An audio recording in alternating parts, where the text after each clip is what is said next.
జరిగిన ఏపీ ఎన్నికల గురించి నందమూరి తారక రామారావు కుమారుడు నందమూరి రామకృష్ణ ఒక వీడియో రిలీజ్ చేశారు. మొన్న జరిగిన ఏపీ ఎన్నికల్లో ఎన్నడూ కని విని ఎరుగని మునుపెన్నడూ చూడని విధంగా ఓటింగ్ జరిగిందని అన్నారు. తెలుగు రాష్ట్రాలు మాత్రమే కాదు, పక్కనున్న రాష్ట్రాలతో పాటు ప్రపంచవ్యాప్తంగా స్థిరపడిన తెలుగు వారందరూ ఈ ఓటింగ్లో పాల్గొనేందుకు కదలివచ్చారని, అలా కదలివచ్చిన తెలుగు జాతికి, తెలుగు యువతకి, తెలుగు మహిళలకు, ఓటర్లు మహాశయులకు అందరికీ పేరు పేరున నా హృదయపూర్వక ధన్యవాదాలు తెలిపారు. అలాగే ఈ రాక్షస పరిపాలన నుంచి విముక్తి కావడానికి మన రాష్ట్ర భవిష్యత్తు కోసం, మీ భవిష్యత్తు కోసం, మీ పిల్లల భవిష్యత్తు కోసం, భావితరాల భవిష్యత్తు కోసం ఎంతో కసితో మీరందరూ భారీ ఎత్తున చాలా దూరాల నుంచి తరలివచ్చారని అన్నారు. మీరందరూ తెలుగుదేశం కూటమి అభ్యర్థులకు భారీగా ఓట్లు వేసినందుకు కూటమి ప్రభుత్వం ఏర్పడి భారీ మెజార్టీతో చంద్రబాబు నాయుడు ముఖ్యమంత్రి కాబోతున్నారు అని ఇది తథ్యమని అన్నారు.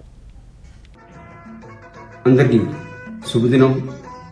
మొన్న జరిగిన ఆంధ్రప్రదేశ్ రాష్ట్ర ఎన్నికలకు ఎన్నడూ కను విని ఎరుగుని చూడని విధముగా అత్యధిక సంఖ్యలో మన తెలుగు రాష్ట్రాల నుండి కాకుండా, పక్క రాష్ట్రాల నుండి కాకుండా, ప్రపంచ నలుమూల నుండి తరలి వచ్చిన తెలుగు జాతికి, తెలుగు యువతకు, తెలుగు మహిళలకు, ఓటర్ల మహాశయులకు అందరికీ పేరు పేరున నా హృదయపూర్వక నమస్కారాలు, ధన్యవాదాలు తెలియజేస్తున్నాను.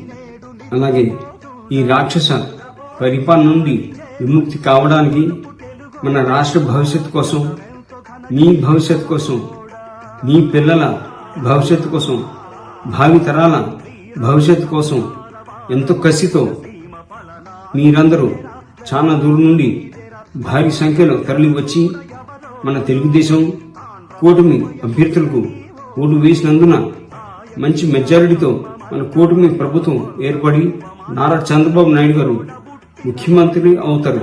ఇది తథ్యం.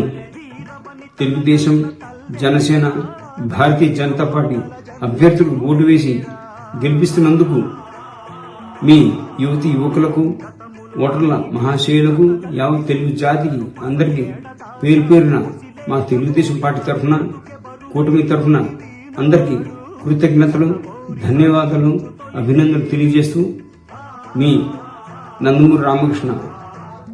జై తెలుగుదేశం, జై చంద్రబాబు నాయుడు, జోహార్ అన్న ఎన్టీఆర్.